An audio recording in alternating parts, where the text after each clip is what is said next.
What's up, my friends? Joey B here once again with another World War III scenario report for Sunday, January 1st, 2012.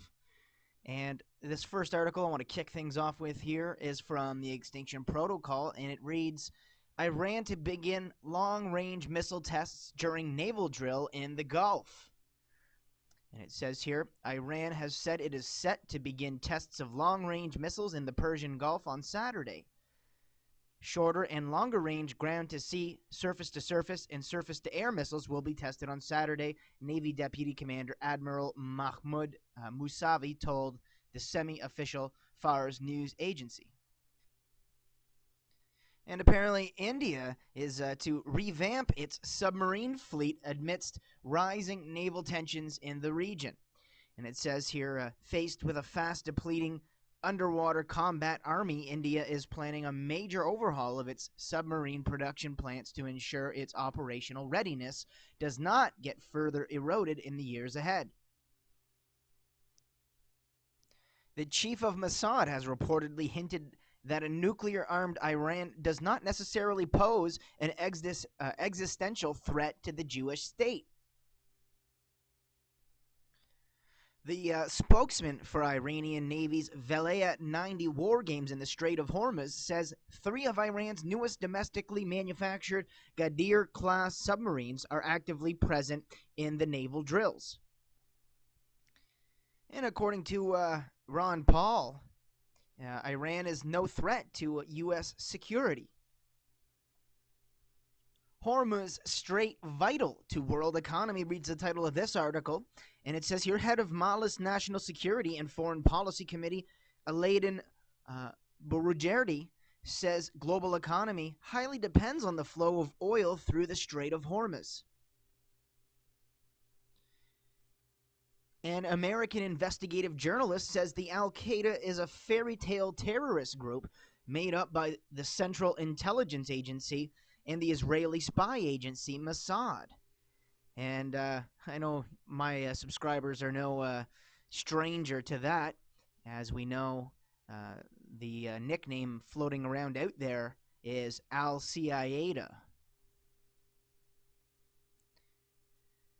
Secretary of Iran's Supreme National Security Council, Sayed Jalili, says Iran will deliver a crushing response to any threat against the country and make the enemies rue the day.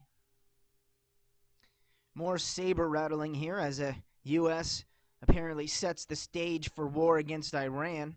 I mean, like we didn't already know, and I told you about the strategic positioning, how they're, obviously in Iraq and Afghanistan, and they're the countries on the each side of Iran. And it's like I said, a 12-year-old who plays the board game Risk can understand that strategic positioning. Anyhow, it says here, the recent allegations made by the United States against Iran have set the stage for a war against the Islamic Republic. A war that I'm against, I might add, and everybody should be against. And not because we're against our government and anti-government and not because we're terrorists like they want to make us believe, but because we don't approve of any war from any nation who wants to take military action. At least that's my stance on it. You know, I'm not only against the U.S. waging war against Iran. I'm against Iran waging war against the U.S. But the problem is someone's going to take initiative, and I'm sure we can all guess who that is. I won't even speculate. Okay, and then someone's going to have to defend themselves. And in the end, it's like we always say, it's the military-industrial complex and the whole war scenario is just another tool of the elite for depopulation and control over the masses. Okay, and this has been the plan from the very beginning. If you go back and read some of Albert Pike's work, 3 world wars to collapse the world into a one world government. And that's what this is all about. The Iranian envoy to Germany says a new round of nuclear talks between Iran and the world's 6 major powers will resume after all its conditions are agreed upon by both sides. And obviously, they're trying to tie Iran to 9/11 to justify going to war over there. And it's like I said, did they not already go to war over this? And anyways, it says here, senior U.S. analyst believes Western media reports about Iran's complicity in the 9/11 terror attacks are nothing more than a tapestry of recycled fabrications and distortions of fact from a bizarre cast of characters. A senior Iranian commander says other countries will not join hands with the United States in imposing sanctions on Iran's oil sector, as such a move would inflict heavy losses. And as the title alludes to here, Iran oil ban will take toll on world. And obviously I've shown you articles in the past talking about how this would, what type of ramifications this would have on the global economy. The Iraqi Prime Minister describes the end of U.S. military presence in the country a great success, designating December 31st as the National Day of Iraq. Apparently, tensions between Qatar and the King of Saudi Arabia are rising to a boiling point, as this article alludes to here. And it says here, following revelations about Qatar's plan to overthrow the Saudi Arabian monarchy, tensions between the two countries have reached a new level over adherence to Wahhabism. I'll also going to link you up with this video here. And it says, Syria has been the scene of clashes during the past months, which the government says is created by the armed groups supported by NATO and the West to destabilize the country. And I've already talked a lot about this as well, and how they destabilize areas before they move in. And we've seen these methods and approaches taken in previous wars on other areas, such as Afghanistan, Iraq, etc. And here's another video I'm going to hook you guys up with in the links in the description box below the video. And it says here, Western media reports contradict reality on the ground in Syria, according to the Arab League that points the finger to U.S. agenda to dominate Middle East resources. And I've also talked a lot about that, on how all these wars are basically based on the control of resources. And that's what we see going on in the Middle East, and that's what we see going on in the South China Sea, and that's what we see going on up in the Arctic, The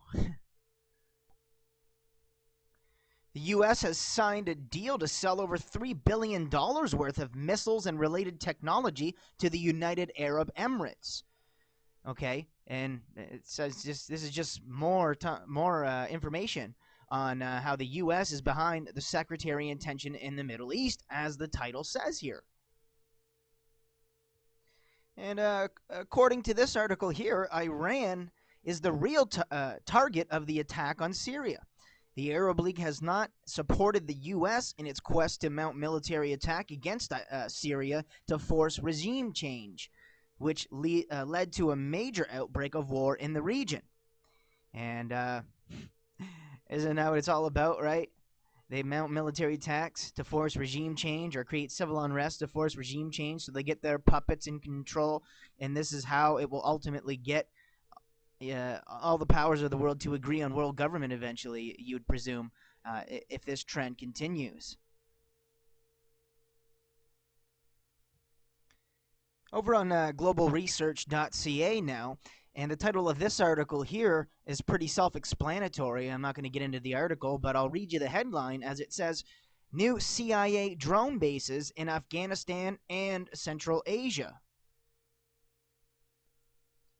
Here's another article I'm going to link you guys up with below, and it's also from globalresearch.ca, and it reads, Arab League mission to Syria becomes focus of demands for military intervention.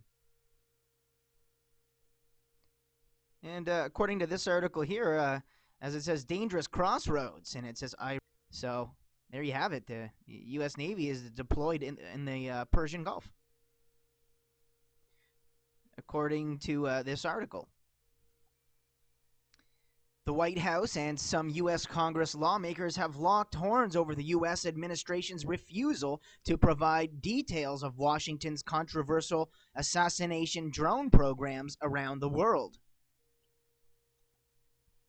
According to this article here from Press TV, Iran produces its first nuclear fuel rod. Iranian nuclear scientists have successfully managed to build and test the country's first nuclear fuel rod containing natural uranium, a report says. According to a leader of the Islamic Revolution, Ayatollah Sayyid Ali Khamenei, says Iran has achieved eye-catching successes in its confrontation with hegemonic powers and their economic and propaganda campaigns. A senior Iranian military commander says the strategic Strait of Hormuz in the Persian Gulf lies within Iran's line of defense, and that the Islamic Republic will deliver a crushing response to any act of aggression. And this comes on the heels of an article that I showed you previously in this video, in which they said any aggressors would be fed not only humble pie, but would rue the day. Apparently, Iran has proved it can seal the Hormuz Strait. A report says Iran has proved its claim that closing the strategic Strait of Hormuz in the Persian Gulf is as easy as drinking water. U.S. Republican presidential candidate Rick Santorum has said he would bomb Iran's nuclear facilities upon his election as president if Tehran does not open up its sites for international arms inspectors. Hopefully this guy doesn't get elected. I don't think it matters which one gets elected, right? Like I said, they're all puppets anyways. Two former CIA analysts have advised U.S. President Barack Obama to immediately put an end to the torrent of war propaganda against Iran, as this will lead to the destruction of Israel and devastation of the world economy. These former CIA analysts probably aren't aware that this is the goal, you know. The powers that be want this to happen.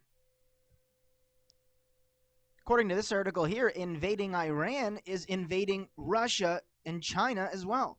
A political analyst says Russia and China consider a U.S. military action on Iran as an attack on their own borders and a threat to their own national security. And I've talked a lot about that in the strategic positioning, you know, I'm not going to get into it again due to lack of time here, but just go back, watch all my war updates, and you can get a full picture of what's going on here. And obviously Russia and China heavily rely on those economies close to them and the stability of those areas because they're right on their borders as well. So of course they're going to take you know, sides with them because it's in the best interests of their country. Pakistan and India are going to exchange lists of nuclear installations and facilities as part of measures not to attack each other's atomic sites. North Korea's government has called on people to throw their weight behind the country's new leader Kim Jong-un and protect him unto death. Apparently, the Taliban have struck a U.S. Bagram air base. The Taliban militants say they have struck the U.S. Bagram air base in the north of the Afghan capital, Kabul, with 9 missiles in an attack which left many casualties. More breaking news here. In the Horn of Africa, it says U.S. proxy war in Somalia veers towards regional conflict. Ethiopia's anticipated invasion marks scramble for territory with Kenyan rival.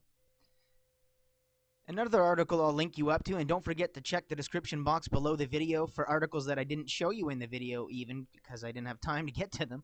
But it says here, the American-Iranian Cold War in the Middle East and the threat of a broader war. And I'm going to go ahead and close off with this here article from the Extinction Protocol. And it reads, captured U.S. drone technology, radar evading missiles, and nuclear fuel rods. The crisis with Iran just got more dangerous. And see, this is what seems to be more fear-mongering here. Oh, look, they got our technology. Now they can make radar evading missiles that we might not see. They got reverse engineered our nuclear fuel rods. Oh, we got to be scared. It's going to be... Anyways, it's just good to be aware, people. Don't let it drive you crazy because there's nothing you can do about it. And let's just hope cooler heads prevail in the end. Much love and God bless, my friends.